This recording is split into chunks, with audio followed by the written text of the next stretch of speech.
The rain hammered against the glass walls of Sterling Industries headquarters as Marcus Sterling, one of the most powerful CEOs in the city, stood by his 30th floor window, watching the storm rage below. He had built an empire through ruthless determination, sharp business instincts, and an unwavering belief that sentiment had no place in the boardroom. His assistant had just informed him that someone was waiting in the lobby, insisting on seeing him without an appointment.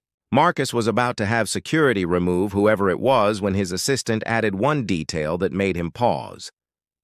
It was a child. A little girl soaking wet and refusing to leave until she spoke with him personally.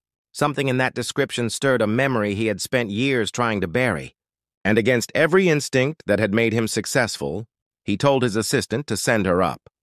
When the elevator doors opened, Marcus found himself staring at a small figure who couldn't have been more than 8 years old. She wore a faded pink raincoat that was 2 sizes too big, her dark hair plastered to her face, and her shoes squelched water onto his expensive marble floors with each tentative step. But it was her eyes that stopped him cold, large and brown and filled with a determination that seemed far too old for her young face. She clutched a manila envelope to her chest like it contained the secrets of the universe, and when she spoke, her voice trembled, but didn't break. "My dad's sick, so I came instead," she said. And those 7 words would shatter everything Marcus thought he knew about his own life. If you believe in the power of kindness and second chances, please take a moment to like this video. Share it with someone who needs to hear this story, and subscribe to our channel. Your support helps us bring more heartfelt stories to people who need them. Now, let's continue with this remarkable tale. Marcus gestured for the girl to sit, but she remained standing, still clutching that envelope. He asked her name, and she told him it was Emma. He asked who her father was, and she said his name was James Thompson. Marcus felt the blood drain from his face. James Thompson. The name hit him like a physical blow, dragging him back 25 years to a friendship he had destroyed through his own ambition and pride. James had been his best friend in college, the brother he never had, the one person who believed in him when he was just a poor kid with big dreams and nothing else. They had started a small tech company together after graduation, working out of James's garage, surviving on ramen noodles and shared dreams of changing the world. But when their first product started gaining traction and investors came calling, Marcus had made a choice that haunted him still. He had pushed James out, convinced the investors that he could run the company better alone, and had used legal technicalities to force his best friend to sign away his shares for almost nothing. James had begged him to reconsider, had reminded him of their friendship and all they had built together. But Marcus had been blind with ambition, telling himself that business was business and sentiment was weakness. The company that Marcus had stolen from James had grown into Sterling Industries, making Marcus a billionaire many times over.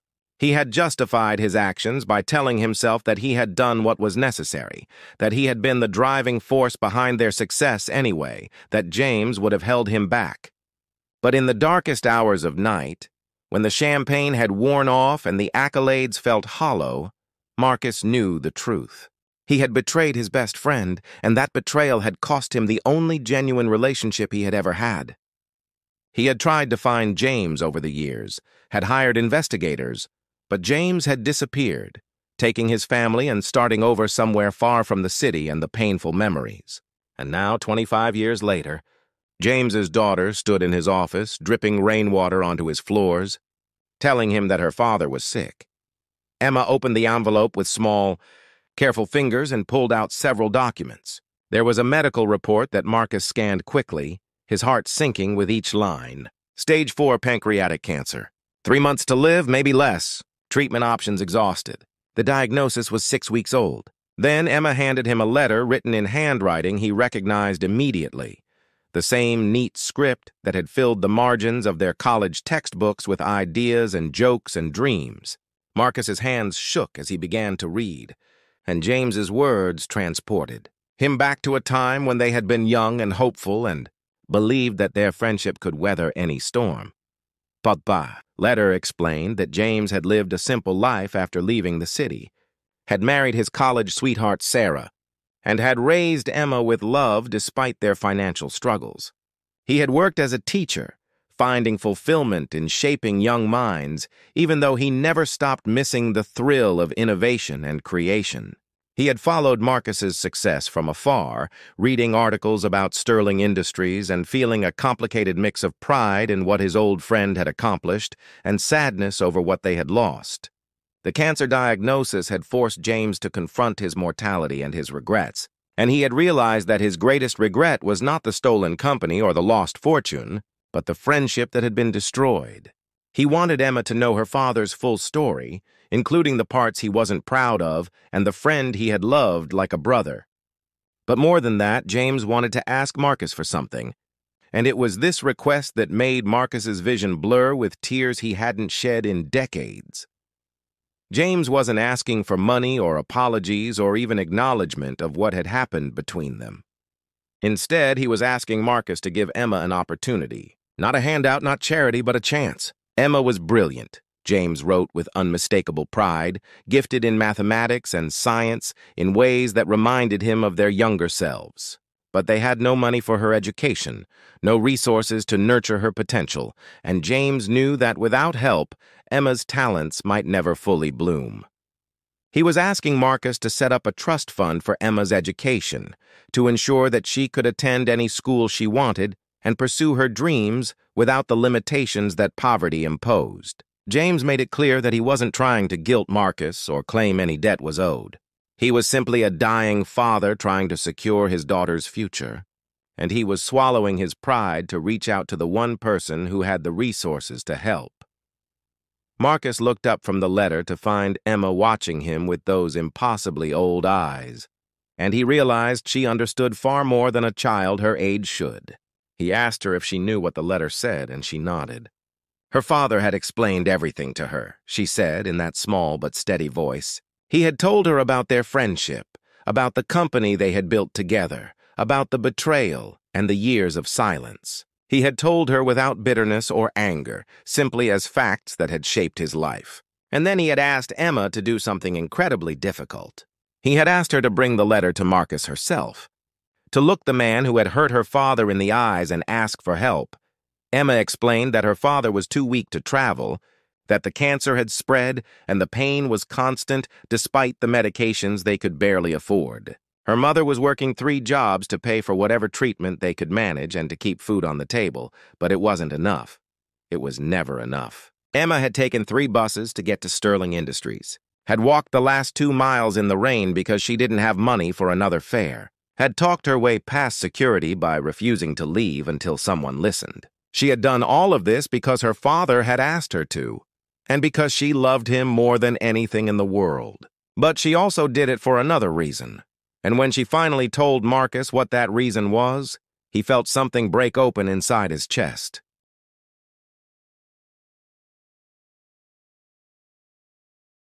Emma said that her father talked about Marcus sometimes, late at night when he thought she was asleep. He would tell stories about their college days, about the crazy ideas they had pursued, and the laughter they had shared, and the way they had believed they could change the world together. And even though Emma knew that Marcus had hurt her father badly, even though she knew the story should have made her angry, what she heard in her father's voice was something else entirely. She heard loss and longing and a grief that had nothing to do with money or business success. She heard a man mourning a friendship that had meant everything to him, missing a brother he had lost not to death, but to ambition. Her father had forgiven Marcus years ago, Emma said quietly, because holding on to anger took energy he needed for loving his family. He just never had the courage to reach out until cancer forced his hand. Marcus walked to his desk and sat down heavily, his legs suddenly unable to support him. The empire he had built, the success he had achieved, all of it turned to ash in his mouth as he looked at this small, brave girl who had traveled across the city in a storm to deliver her dying father's final request. He thought about all the years he had wasted, all the money he had accumulated, all the power he had wielded, and none of it mattered in the face of what he had lost. James had been right all along. The things that mattered weren't balance sheets or market share or quarterly earnings. They were friendship and love and integrity and the ability to look at yourself in the mirror without shame. Marcus had traded all of that for an empire that suddenly felt like a prison.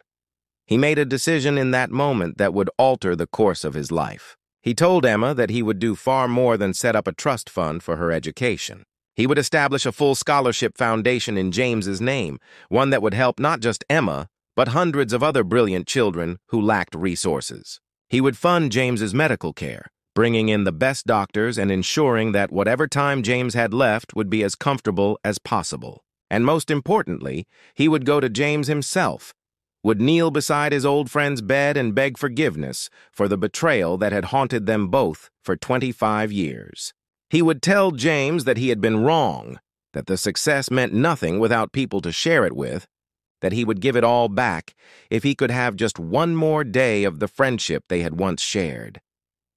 Emma's face transformed with a smile that was pure sunshine breaking through storm clouds, and Marcus realized he was crying openly now, tears streaming down his face as 25 years of regret and grief finally found release. He made calls immediately, mobilizing his resources with the same efficiency he had always brought to business matters, but with an entirely different motivation.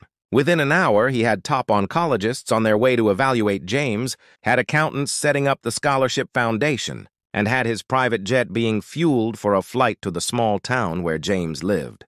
He asked Emma if she would take him to her father, and she nodded eagerly, taking his hand with a trust he knew he didn't deserve but vowed to earn. If this story has touched your heart in any way, if it reminded you of the importance of forgiveness and the relationships we too often take for granted, please let us know in the comments below. Your engagement helps spread these meaningful stories to others who need to hear them. The flight was quiet, with Emma sleeping against his shoulder and Marcus staring out at the clouds, trying to find the words he would say to the friend he had betrayed. When they arrived at the small house on the edge of town, Marcus felt his heart pounding as Emma led him inside. James was in a hospital bed in the living room, thin and pale, but with eyes that lit up when he saw who had arrived with his daughter.